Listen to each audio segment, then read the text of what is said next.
পাঁচজন নারী মাদক কারবারি এবং একজন পুরুষ মাদক কারবারিকে আটক করি এবং তাদের কাছ থেকে আমরা 6 কেজি গাঁজা উদ্ধার করি। সক্রিয়ভাবে নারী মাদক কারবারি বেশি ধরা পড়ছে এবং নারীরা মাদক ব্যবসার সাথে জড়িয়ে যাচ্ছে। দেখাও তো কয় কেজি লইছ? 4 কেজি দিছে। এই লোকটা দিছে কোথেকে দিছে? ব্রাহ্মণবাড়ির থেকে দিছে। এটা হ্যাঁ 5,000 টাকা দিব। এটা কই নিয়ে যা? ঢাকা নিয়ে যেটা। আচ্ছা এই আগে দিতেইছে তোমারে। আচ্ছা আচ্ছা ওকে। এই যে এই লোকটা না দিতে দি হ্যাঁ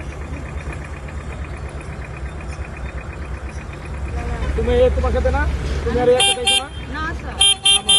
সকাল 11টা থেকে দুপুর 2টা পর্যন্ত আমাদের মাদক বিরোধী অভিযান পরিচালনা করা হয় ভৈরব থানাধীন ভৈরবপুর সৈয়দ নজরুল ইসলাম সেতুতে। এবং এই অভিযানে আমরা 5 জন নারী মাদক কারবারি এবং একজন পুরুষ মাদক কারবারিকে আটক করি এবং তাদের কাছ থেকে আমরা 6 কেজি গাঁজা উদ্ধার করি।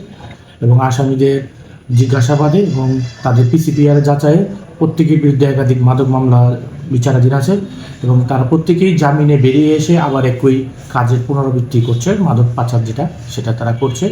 এবং প্রায় ইদানিং লক্ষ্য করা যাচ্ছে যে আমি ভৈরবে যোগদান করার পর থেকে এখানে সক্রিয়ভাবে নারী মাদক কারবারি বেশি ধরা পড়ছে এবং নারীরা মাদক ব্যবসার সাথে জড়িয়ে যাচ্ছে এবং তারা শরীরের বিভিন্ন অঙ্গ প্রত্যঙ্গে বোরকা আড়ালে তারা এই মাদকগুলো বহন করে নিয়ে আসছে।